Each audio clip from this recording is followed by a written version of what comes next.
getting in touch with their divine self, their higher self. I think getting in touch with that and staying connected to their higher self, whatever they perceive that to be it God, be it Jesus, be it Buddha, whatever connects them to the divine, being in touch with that, because that will help them build their self-esteem and their self-confidence. Hello, welcome to Women Awakening. I'm your host, Cynthia James, and this is a space where extraordinary women from around the globe step forward to share their wisdom, their courage, and their dedication to uplifting the well-being of women everywhere. I believe we're living in a time of profound emergence where women's voices, visions, and leadership are rising in powerful ways.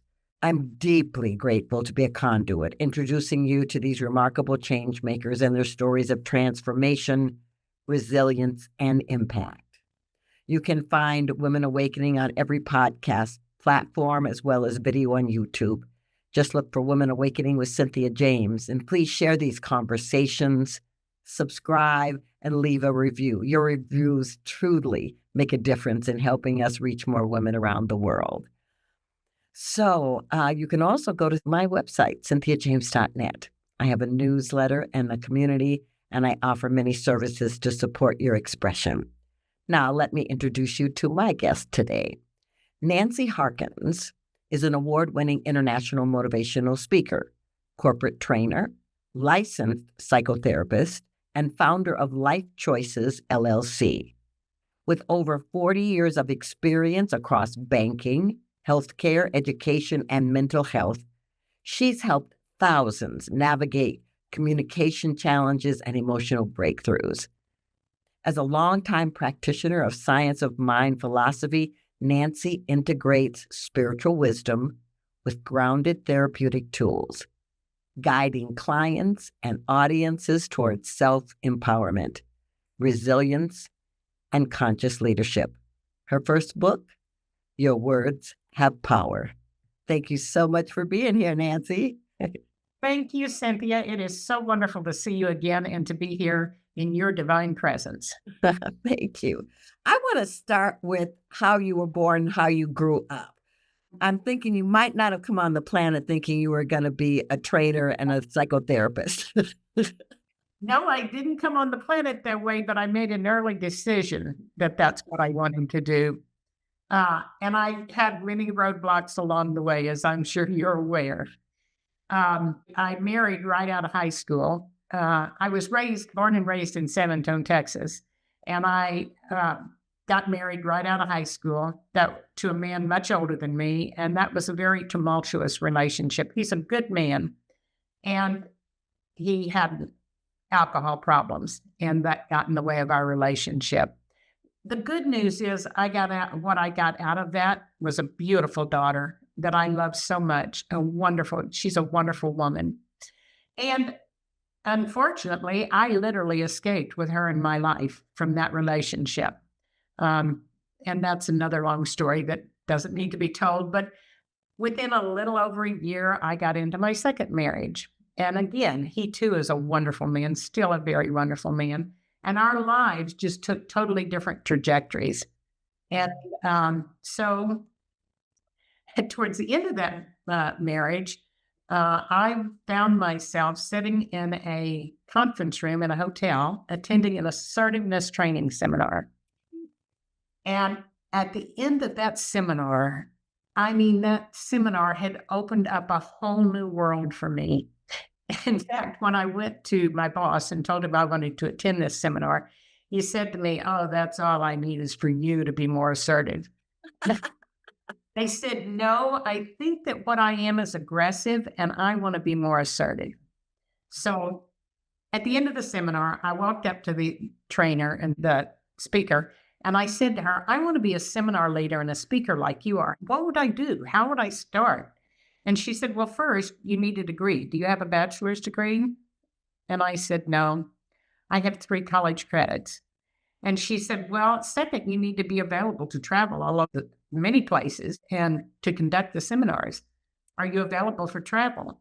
And again, I said no, because at the time I had 2 small children. And I knew that I was on the threshold of a divorce. So I put my dream on the back burner of my mind, but I never allowed that dream to burn out. I had taken all kinds of speech classes in high school, and I had done a lot of public speaking in high school. So I really had a passion for it. Well, one day after I'd moved here to Arizona, I was sitting in my living room processing with a good friend of mine. And he said to me, Nancy, what do you really want to do? What do you really want to be when you grow up? And I said, I want to be a seminar leader and a speaker, but I can't because I don't have a degree. And he said, so when are you going to give that excuse up? I said, give up my dream? And he said, no, give up the excuse. He said, you're arguing for your own limitations. And I said, well, if I could go back to school tomorrow and I went straight through for 4 years, do you realize that at the end of those 4 years, I'd be 42 years old? And he said, wow, how old are you going to be if you don't go to school? I said, 42. So I'm very proud to say that the very next day, I went down to the local community college and I registered for one class. Just started with one class, and it only took me 8 years to get a 4-year degree because my kids, by the time I was entering into my graduate degree, my kids were, I don't mean graduate, I mean to the end of my bachelor's, my kids were in college too. And so, it took time and it took money. And I got my degree. And then I had used that degree, that excuse so successfully that I couldn't live my dream because I didn't have a degree, that I got scared. And I went into a deep depression for a variety of reasons that I actually go into in my book. But then one day I made the decision. It was time to live my dream. So I created a stage in my living room. I rented an old a VHS player or camera, the old VHSs, and I set it up in my living room, and I recorded a 5-minute audition tape. And I sent that audition tape off to an international seminar company, and they responded asking me to come for a personal interview to Kansas City. And so I went and I interviewed, I performed, and I launched my career 20 years, almost to the day after I sat in that seminar room. I launched my public speaking career. Well, okay. There's so many things in this that I want to say. First one, thank you for the angel, your friend, who said your excuse for your limitations, is not valid because you're still going to age. Second of all, that you started one step at a time, one class. And I love that you decided to set up the stage in your living room and record it. Okay, people, I hope you're listening because you don't just quantum leap into the manifestation of your dreams, but your steps make a difference. Yes. Okay, so now you're out here motivational speaking and doing the seminars, but where did psychotherapy come in? Well, that's a good question. A dear friend of mine, another dear friend, angels, you're right, angels in my life. She and I were having dinner one night, and she too had a degree and was a professional. And in our conversation, she said, one day I want to return to school and a graduate degree. I said, so do I. I said, what do you want to get yours in? She said, counseling. I said, so do I. And so we committed that we would register for school together. And a little less than 2 months later, we were sitting in our first class. And so I entered into my graduate degree, and I continued my traveling and public speaking. And believe me, that was a juggle. And I needed to support myself while I was in graduate school, and I loved speaking. And so I got my graduate degree, and I have been doing therapy for a little more than 20 years. I have been a fully licensed, I was licensed part of that time, and then a fully licensed psychotherapist for the last 15 years. And started my private practice, which I titled Life Choices, because I made a series of life choices to get to where I am today. And so I facilitate. My vision statement is that I am a facilitator. I'm not a fixer. I'm not a healer. I'm not a changer. I facilitate personal, professional, and spiritual growth and development, evolution in myself and others. And I say myself first because I can't help others if I'm not doing my own work. Oh my gosh, I tell my coaches that all the time. You know, physician, heal thyself, and then you can work with other people. So Exactly. I want to talk about your book, but I actually want to talk about your strong spiritual faith that seems to permeate every aspect of what you do. How did that come into your life? Well, actually, while I was experiencing the depression, I registered for a class through my spiritual community, New Vision Center for Spiritual Living. Actually, it was at that time, it had a little different name. It was New Vision Center for Growth, Spiritual Growth. And I entered into a program called practitioner training, taken my prerequisite classes, which took a little over a year. And then I entered into practitioner training, which is a 2-year program, or was at that time. And believe me, practitioner training turned me inside out. It made me take a look at all of those places in me, the shadow places, the experiences, the things that I had created in my own life that were no longer serving me. And so that class, those 2 years of class, helped me very much to let go of the experience of depression. In fact, it is one of the things that helped me to have the strength and the courage to set up that stage and make that video and send it off. So prayer and meditation, daily substantial spiritual practice is, it's the cornerstone for me. It is the foundation that leads me forward, that takes me forward. And yes, I experience the guidance and direction of the divine every day, all the time. My favorite mantra is, I am guided, guarded, directed, and protected by divine grace. And that means so much to me. Divine grace means unmerited assistance of the divine. I hold on to that and I hear it. I hear that voice. Yeah. Spiritual practice is a non-negotiable for me. Other stuff can be happening, but, that's staying on the list. I want to talk about your book. Your words have power. Tell me about the book. Here's my book. My book, the title is Your Words Have Power, 4 Principles of Self-Empowerment Through Conscious Communication. Conscious communication. That means, the 4 principles are show up and be present, always and in all ways, body, mind, and spirit. It means listening with an open mind and an open heart, speaking your truth without judging or blaming, and letting go of attachment to those things that no longer serve you, such as holding on to unforgiveness, such as holding on to relationships, unhealthy relationships that aren't serving you. But those 4 principles are what I go into in depth in this beautiful book. I'm so proud of this book. I have worked so hard on it, and I know you know what I mean because you've written several. And so that is the foundation of my book, to help people learn how to communicate consciously. And these principles, I started teaching them 25 years ago when I was traveling and doing public speaking. And I have continued to develop them. And I teach them in my private practice. I teach them to my clients. Yeah. And I practice them. And I want to be real clear. I too, as I said, I'm doing my own work, and I am a work in progress. I have not arrived. And sometimes I make mistakes, and sometimes my communication isn't real conscious and clear.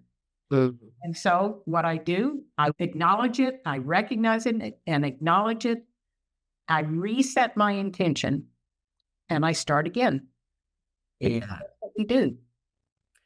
Yeah. So since you've worked with clients for so long, of the 4 principles, which one do you think has been the most difficult for people? Oh, the most difficult. Being present. Mm. It is very easy for any of us to just check out and not be present in our body, in our mind, in our consciousness, in our spirit. And that is actually a maladaptive coping mechanism that people use. If they, it's extreme, it is disassociation. Yes. Disassociation is what helps protect someone who is being abused. Because if they are not present in their body, they don't experience the abuse at that moment to the extent that they would if they were fully present. So that doesn't make it go away. That doesn't make the trauma go away. In fact, it embeds it into the cellular level even harder, even stronger. And that's one of the things I work with people on is trauma, helping them overcome trauma. I do a modality called EMDR, which is a very powerful inner. Well, I'm so glad you talked about that because being present is something that I work with my clients on too. Because here's the thing, there are so many distractions today. There are so many things that are coming at people from every direction that it's hard for them to be present between smartphones and computers and all this other stuff, let alone the trauma that they've gone through. And so what's one of the first things you do with people to help them realize that becoming present is so important? Well, one of the most powerful tools that we all have available to us at all times is our breath. So teaching them how to breathe properly, teaching them how to anchor in their body through breath. I teach this as the first guiding principle, showing up and being present. I teach them the breath work at that time, and I'm not an expert at breath work. And one of the ways I worked my way through my undergrad was I became a licensed massage therapist. And so I learned a lot about the body and about how we hold trauma in the body. And I learned a bit to teach people how to breathe to release that trauma. And so how to breathe to be fully present in the therapy room when they're working with me, and then to be able to carry that out into the world where they go. There's a number of tools that one can use to be fully present and anchored, using all 5 of our senses, for example, paying attention to what we're smelling, paying attention to what we're hearing, paying attention to each word that a person is saying to us, paying attention to even the taste in our mouth, whatever we're experiencing in our mouth to bring us present, those things, what we're seeing with our eyes, what we're feeling tactile. I will often have people just move their fingers gently across their clothing or their skin to help bring them present, and then breathing into it. And then the other thing is learning how to manage emotions and feelings, manage them and then express them in a very healthy manner. And most of us were never taught how to express our feelings in a healthy manner. Perfect. And so when a feeling or emotion comes up, one of anger or pain or sadness, I was working with a client this morning, in fact, who was experiencing grief. And she's been holding on to this grief for several years. And so I worked with her in how to feel that feeling. Just feel it. Don't try to suppress it or ignore it or repress it. Just feel the feeling to the fullest and take 3 deep breaths as she's feeling it. Breathing in and breathing out. Dr. David Harkins wrote a beautiful book called Letting Go. And that is one of the things he teaches in the book, is to feel the feeling. Don't try to make it go away. Feel it. Because in 2 seconds to 2 minutes, that emotion will pass. If we breathe into it, change our thinking as we're breathing into it, and release it and let it go. Yeah, listen, I mean, that's a book in itself, what you just said, everything that you just said. Well, I want to know, how do people get in touch with you? Oh, thank you for asking. They can go to my website, yourwordshavepower.com. That is my website. They can register to get a free gift for conscious listening, uh, to use the tools for conscious listening. And they can also email me at info@yourwordshavepower.com. Beautiful. All right, everybody. I'm going to tell you to rush to this website and get this information. There's a lot of wisdom here. So I asked the same last question of every guest on this show. The show is called Women Awakening. What do you think is the most important thing about women awakening on the planet in this moment? That is such a beautiful question. I think getting in touch with their divine self, their higher self, I think getting in touch with that and staying connected to their higher self, whatever they perceive that to be it God, be it Jesus, be it Buddha, whatever connects them to the divine, being in touch with that, because that will help them build their self-esteem and their self-confidence. I think that women are still oppressed today. We still make less, in the corporate world, they still make 75 cents on the dollar of what men make. And that has a very negative effect on self-esteem and self-confidence. And so learning how to connect with the divine and recognize the Bible says we are made in the likeness and image of God. Well, if we are, then that power is within us. And so tapping into that power and using it to raise their self-esteem and self-confidence, and being aware of the power of their words. Using affirmations. I am calm. I am beautiful. I am love. I am loved. Those are many, and I have a lot of affirmations in here, and I encourage people to write their own using the I am, because the I am is another name for God. Oh, well, Nancy, thank you so much for being here. Thank you for bringing your wisdom. It's a beautiful thing that you're doing on the planet. Thank you. Thank you so much, Cynthia, for having me. And again, it is such a joy to be in your presence. Thank you. Okay, ladies, I end this show the same way, different words, but, the same way. And I just want to reiterate what she just said, check into your divine connection, because you are a spark of the divine. So I want to thank you for joining us for this amazing conversation. And if you were touched or encouraged or reminded of the incredible power that lives within you, then please share these stories, right? This is an invitation for you and others to awaken your own voice, your own vision, your own unique gifts in the world. Please remember to subscribe, share these episodes with women in your life, and leave a review. It really helps us build our platform. So don't forget, you can also get full video episodes on YouTube by searching for Women Awakening with Cynthia James. So until the next time, may you just continue to rise, shine, and awaken to the fullness of who you are. I'm very grateful to be with you. Much love. See you in the next show.